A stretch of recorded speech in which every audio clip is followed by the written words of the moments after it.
Hi Pisces, welcome to Higher Source Tarot for your November 2021 Is It in the Cards Love Tarot reading. This is a love reading for all Pisces, Sun, Moon, Rising, and Venus. Thank you to all of you for your support. I never realized that reading in this way would become this huge part of my life. I absolutely love and have true joy when I read for you, so thanks for that. And if you're new here, welcome to you. I post new readings every Friday, then again on Monday. So if reading doesn't resonate, come back in a couple of days. You could also watch readings from other parts of your chart, and Fridays are always a general reading. Monday is a different style of reading every week. So there's this love reading today, a pick a card reading. I do a more detailed Celtic cross reading on Mondays, and then a couple weeks ago, I did a special reading for the time that the veil was thinner between physical and non-physical, when we really get those potent messages. So that one's kind of fun too. And, you know, tarot is sacred divination, so readings are timeless. If something calls to you, I'd watch it. And if you like tarot and like the channel, I'd love to invite you to subscribe. All right, what advice do you have for Pisces? Sun, Moon, Rising, and Venus. What does Pisces need to know, please, about love for the best and highest good of all concerned in love with Pisces?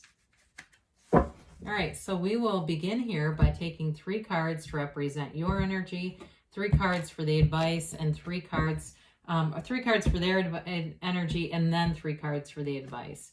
All right, you're represented by the Queen of Swords, the Lovers, and the 8 of Cups. They're represented by the 6 of Swords, the 9 of Cups. That's interesting. And the 3 of Swords. Your advice is the 6 of Wands, the 4 of Swords, and the Knight of Pentacles. Well, you definitely have a love connection here. You're manifesting somebody. They may have been hurt in the past. You may have been hurt too, though. Both of you. It looks like there's pain and wounds on both sides here. But there's definitely a love connection here. I love it that you have the 8 and they have the 9. It's like that development. And that's unusual, you know, and you have 78 cards in the deck to start to see that.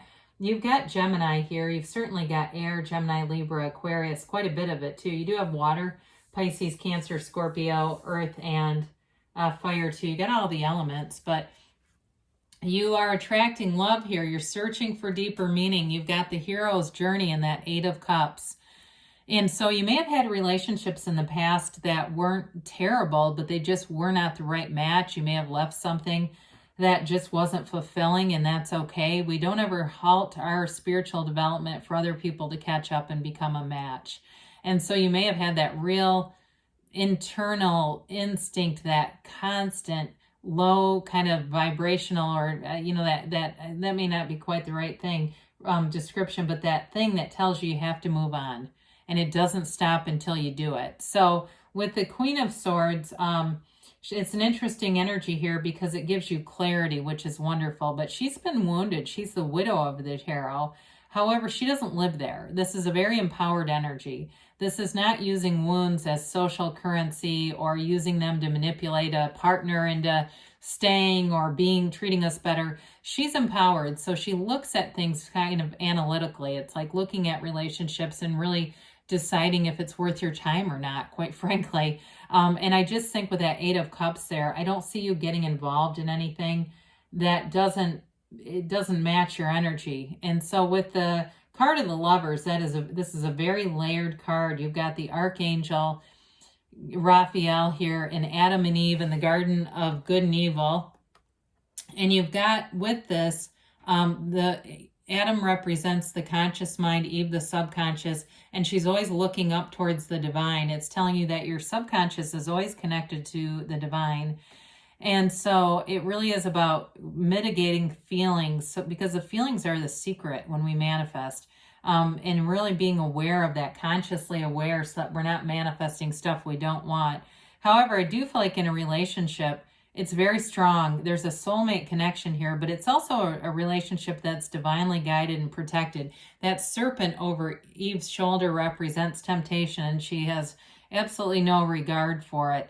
Now, for others of you, your dreams are speaking to you in this energy. So pay attention to your dreams. Be conscious as much as you can about your dreams. Ask to be conscious in your dreams so that way when you wake up, you'll remember them and be able to maybe interpret what guidance. You're getting guidance through your dreams, and it's leading you towards a relationship that's meant to run the distance. So especially too, if you've been single for a while here. So this person that you've got here, I do feel like they're moving on from some kind of heartache in the past. And for some of you, you might be right at the precipice where you're meeting them, and they have rebuilt their life. They've got a renewal here. And so with the Six of Swords, they're coming out of a time that has been unstable. And it may have been more financially so or work related. If they're in an industry, I don't feel like they've been unemployed, but I feel like they have really had to be on their grind to keep things going. Maybe they haven't had enough employees and they've been working a ton. There's something about them, though, where they're getting into a much more stable energy with the Six of Swords. Sixes are all about balance and harmony and their love, okay? So there's reciprocity and symmetry in that Six of Swords. So I do feel like with that, and you've got the Six of Wands here too, so even better. But I do feel like with that, whatever they've been dealing with, they're getting into a place where it's not going to be an interference. Because the Lovers too represents overcoming obstacles. So the Nine of Cups is a wonderful energy in a relationship. It's wish fulfillment. I also feel like this person is secure in who they are.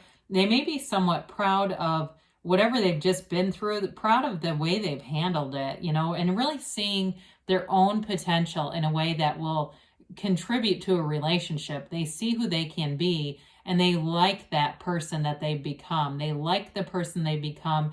It's also somebody who does lots of nice little gestures, cards and notes and things, and making you coffee and stuff like that. They're very thoughtful. They would never make their own coffee and not have a cup for you. But with that Three of Swords, there is heartbreak in their past, and that may be a lot of what catapulted them to where they are now. That heartache, they have accepted it. They've moved on. This is not somebody who's still talking to an ex and kind of toying with that whole idea. I do think that they have recognized what needs to happen in a relationship to develop and grow. That also, too, that Three of Swords may also be related to whatever they've been dealing with and overcoming here for a while now, it feels like. So with the advice here, you've got the Six of Wands, the Four of Swords, and the Knight of Pentacles. Now, the Six of Wands is all about victory, success. It's getting lots of attention. You've got two wreaths of victory here. It's moving together, moving forward together, having similar ideals, and feeling like you're in sync with one another. There's also a great physical attraction here. So I do feel like there's a feeling of fortune to be together, like it's a fortunate relationship. You feel blessed. You feel glad that you're together. Now, with that Four of Swords, that, again, this is the advice. So they're telling you, somebody here, quiet down the mind a bit, meditate. This can be the card of going to a therapist, but it's definitely a card of taking breaks from any kind of conflict. He hangs up his swords because he's not here to do battle anymore. So if you have somebody that keeps trying to draw you into power struggles or conflicts, it may be time to put them on mute, because it's going to keep that energy alive in your energy field. You've got to be in this place of calm. It's almost like, too, for some of you, the state akin to sleep is going to be very important with the Lovers and the Four of Swords. And Neville Goddard taught about that. That's when we can really powerfully call forward our intentions. That time right before you fall asleep, and even the time when you first wake up. So anyway, with the Knight of Pentacles, he brings in a long-term offer, stability. It's a very solid, stable partner and stable connection.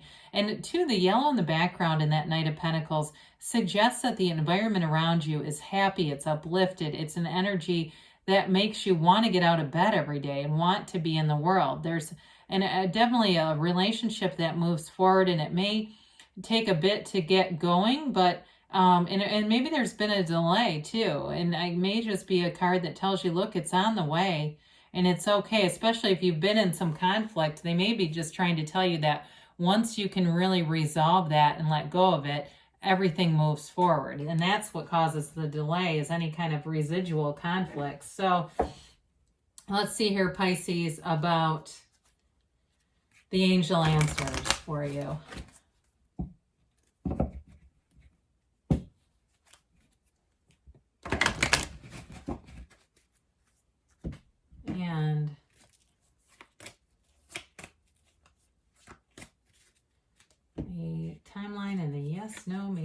I have a message from Louise Hay here. All right, you've got here, be assertive. So especially with the 4 of Wands, excuse me, 6 of Wands, and the Queen of Swords too. It really is about, maybe it's even that mental clarity, being assertive about what you want. Peaceful resolution, they say. So we do like that. You don't, I mean, really don't have a lot of conflict here other than the 3 of Swords for the person you're attracting. Forgiveness. So there's something about that with that, I think, 4 of Swords too. And now they say a year from now. I haven't seen this in ages. So it doesn't mean, though, that you have to wait for an entire year. It just means that in a year from now, you may look back at this and say, I can't believe how much my life has changed. Now, we have to reconsider. And sometimes what that means is that we're too tied to one specific path. And we've got to let the universe give us more guidance. Let the universe be more involved. So this is from Louise Hay. I trust my inner ding. You were born with an inner knowing, what Louise calls your inner ding. Listen to it and let it guide your actions, okay? So it's in the cards. There is love here for you. Again, they give you some advice on how to find it. I love you too, and I'll be back again soon.